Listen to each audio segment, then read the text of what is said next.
Ever since I summited my first peak in July of 2021, I got hooked. Although it wasn't a very technical climb requiring any gear, it still was enough of a climb to experience the excitement and beauty so few choose to witness. Much like running, I enjoyed the voluntary struggle and the process involved towards one single outcome, crossing that finish line, and in this case, standing on the summit of a chosen mountain after overcoming all the doubts, struggle, and the inevitable unknown. 6 months after this little introduction to climbing, I got the opportunity to document a 6-day winter mountaineering retreat. After borrowing half of the clothes from my girlfriend and carefully packing all the necessary gear for the trip, it was time once again to leave the comfort of home for yet another unforgettable experience.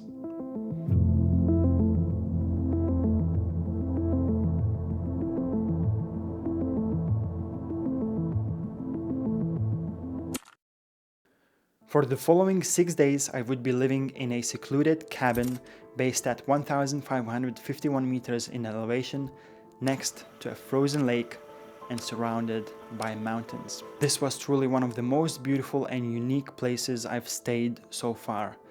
But first, I had to reach it. After driving around 500 kilometers, I reached the start of the trailhead. To reach the cabin, I had to hike 8-kilometer icy trail path with just over 600 meters of elevation. And for me, this seemingly simple 8-kilometer hike turned out to be one of the most difficult hikes I've done in my life. It's hard to believe I'm saying this, but it was that bad. And for that, there are a couple of reasons. Little did I know that before me even reaching the cabin, my feet would develop 4 massive blisters, 2 on each feet. That was not a good start. In total, there were 18 of us, 4 instructors and 14 students, including me. While most of the students had recently completed a mountaineering course, I kinda was the only one who had no previous mountaineering knowledge. Pretty much all I knew by that point was how to open a carabiner and secure my helmet strap. I knew one thing for sure: I will have to be learning on the job and fast, while also trying to document everything. On top of that, I had no climbing equipment which was necessary for the following week, but thankfully all of that was provided by the company, including shoes, which happened to be quite too big. I think you would agree that bigger shoes are always better than a size too small, so I was warned, or should I say advised, to take a couple extra pairs of thick socks just in case. And as it turned out, I really needed them. Preparation is key, especially when dealing with extreme environments like this, and things like poor clothing, bad shoes, and lack of experience can make or break a trip like this. But above all, I knew that this whole experience will be determined by one key aspect, and that is my attitude. Too many times in life, I would find an excuse or a reason not to do or experience something, especially if that thing would push me outside my comfort. I realized that you can never have all the perfect gear, all the clothes, with all the experience to do anything in life. And I was tired of me being the one who would be stopping myself from experiencing life.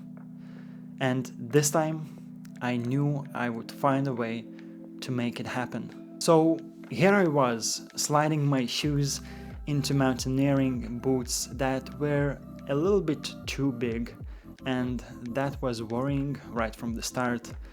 But I was happy about it, because I made it. I was here, and I was truly happy and excited.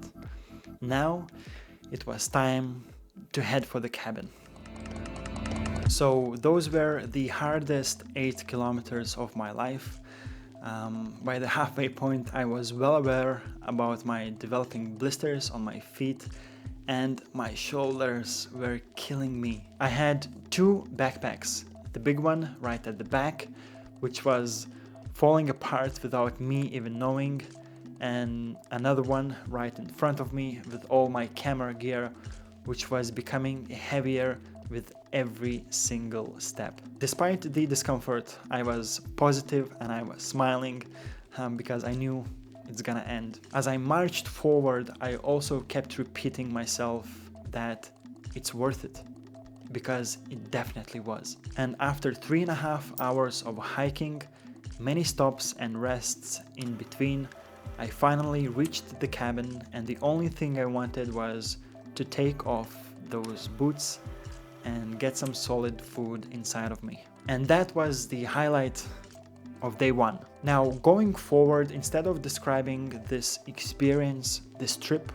day by day as it happened, I will break it down into 3 small parts, giving this video a little bit more structure and also not making this video 2 hours long. So let's jump into part 1 and talk about the beautiful environment. Chata pri Zelenom plese is a magical place where I will be coming back for sure. I believe this place transforms completely between winter and summer months, so coming back during the summer this time around would be a completely different experience on its own. But it's the middle of winter, and that's what we came for. Considering it's not an easy place to reach, naturally the prices in the cabin were a little bit higher than usual, but Slovakia is not an expensive country to begin with, so it's not as expensive as you might find in some other countries. Food for me was everything and more than what I was expecting after a long day in the mountains. I was staying in a 12-bed room together with the rest of the group, but there are also 4 and even 2 bedrooms for smaller groups or couples. So the cabin was amazing. We had food, beds, hot water, showers, a fireplace, and amazing views through those windows. And those views are exactly what we came for.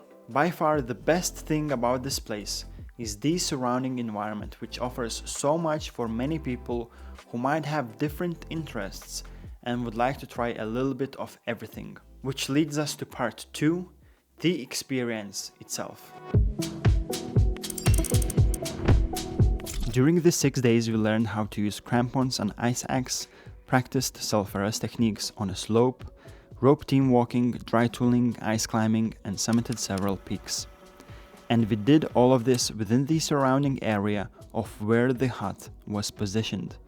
It's truly an ideal playground to learn, practice, and improve your skills, or just go on a hike and photograph some mountain goats. After spending some time around the cabin, soon you would notice that the sun doesn't quite reach it, especially during winter months, because the cabin is literally positioned next to a lake and is surrounded by mountains from all sides.